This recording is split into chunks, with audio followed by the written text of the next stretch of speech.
Okay, so this is how you attack using the 5 lanes from some of the principles that we've used on previous videos. So as you can see, we've got the 5 lanes, we've got a bit of a structure there in terms of a basic back 4, 4-1, 4-1 shape. Okay, so a few of the things that we spoke about previously that you can adopt. Okay, your fullbacks might go and play inside. Okay, your wingers are staying nice and high on the touchline, and your attacking midfield players are playing high in those half spaces. Okay, now one of the things that you've got to think about is if the opponent plays with 1 striker, you can play with a 2 versus 1, that's absolutely fine. If they do play with 2 strikers and we're thinking about like a 4-4-2 shape and they're looking to hit you on the counter attack, teams might look to pull the pivot player in and then stretch the back 3. Okay, so then you can stretch the width of the pitch using 3 players, okay, and then keep the 2 players guessing in the middle, and then you've still got 2 pivot players. Okay, it could be that the 6 slides in and the 3 becomes that player. Okay, it doesn't really matter who it is, it's just about the actual structure of your shape. Okay, so if we just go back to where the opponent are playing 1 striker, okay, and then we move our centre backs together and we put them back in there. Okay, so again, it's probably going to narrow off the midfield. Okay, so then we're not really looking to try and penetrate too much here. Okay, these passes here are about making short interconnecting passes just to move these opponents in short distances to try and open up maybe 1 passing lane to try and find those players higher up. Okay, if it's not trying to do that, then the other thing is to then circulate. Now, just because these guys are inside doesn't mean they can't go out. You know, there's been situations where you might play a pass into the 5 and the 2 recognises, okay, there's no space there. He can't really hit a pass to the 7. That's going to be done with real success. So the 2 might pull out. And the 2 might pull out just to bring the 11, just to then create that pass there into the 7. Okay, there's nothing wrong with them doing that. I think the way to think about it is instead of being a fullback that goes up and down, it's a fullback that moves in and out like that. And it's the same on the other side. The ball might come out here and the 3 might decide to pull out for the 7 to then open up the pass into the 10. Okay, that can happen. Okay, but that's their job really. These 5 players here in possession, it's about making those shorter passes, looking to try and drag opponents out to find either the split passes through or, you know, especially if we talk about the likes of Bayern Munich with Ribery and Robin both in the wide zones, you kind of want to just find that way to get the ball there. Okay, now what teams would do, I mean, the ideal would be is you get 1v1 and this would be Ribery and he absolutely roasts the fullback, and then you've got bodies arriving 1, 2, 3, 4 into the box and players ready for the second phase. What teams would obviously generally do is this becomes a lot harder. So the ball might be here with Alaba, the 2 slides over, everybody kind of slides, the back 4's there protecting the 10, the 7's in here, the 8's come over, okay, even the 9, and then the 11 out the other side. So what you do is you put lots of bodies in this part of the pitch, okay, and obviously not so much out the other side. So this is a concept called overload to isolate. So you're looking to overload here and then isolate your winger out the other side and hopefully get a 1v none or a 1 versus 1. Now, what a lot of people might think straight away is, well, why don't we just play maybe a pass here and hit a big diag?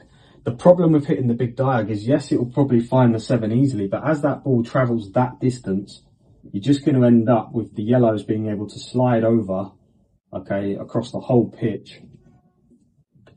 And then you end up basically just being in the same position as before, where you were the other side, where you've got all the yellows compact that side, and there's not really an opportunity to get 1 versus 1. It becomes more 1 versus 3, okay, or a 2 versus a 3. And the numbers then aren't in your favour. The kind of rule that you would use is if your numbers are level, 1v1 or 2v2, 3v3, or you've got the +1, then absolutely attack that channel. But if your numbers are against you, if you're 4v3 against or 2v1 against, you might go, actually, that's your moment just to change and go back out the other side. Now, if we just take this back to that example, and then I'll just move all my counters once again, just so you can visualize it.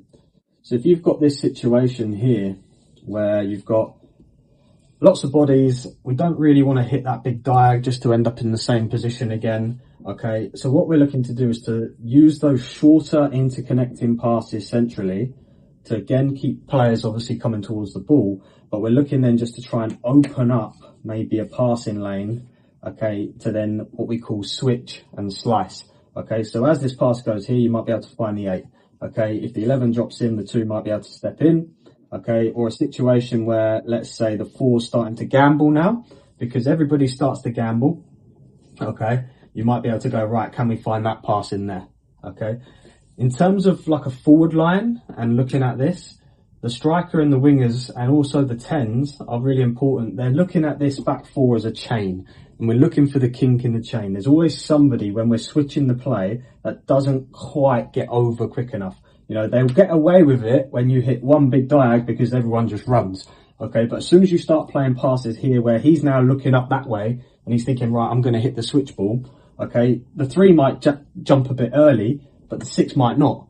Rather than playing that pass, can he play that pass through there? You know, the switch and the slice. Or it might be the 6 gets over, the 5 is sleeping, the 10 recognises that, and then we look to slice through them that way.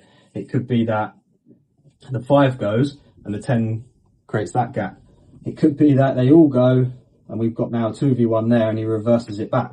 Okay, so there's ways of doing it where we're trying to move the back 4 and we think about why there's 5 lanes.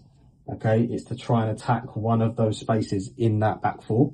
Okay, and the other way you can do it, if you can't move the opponent by moving them across the pitch, you might have to try and bring somebody out. And this is now linking into a bit of like De Zerbi and Brighton with the hooking and drawing concept, which we'll talk about on another video. But essentially what that effectively looks like is a situation where, let's say the 8's on the ball here. Rather than trying to slide a pass through, we're trying to bring the 6 out, and that creates that distance between the centre back and the left back.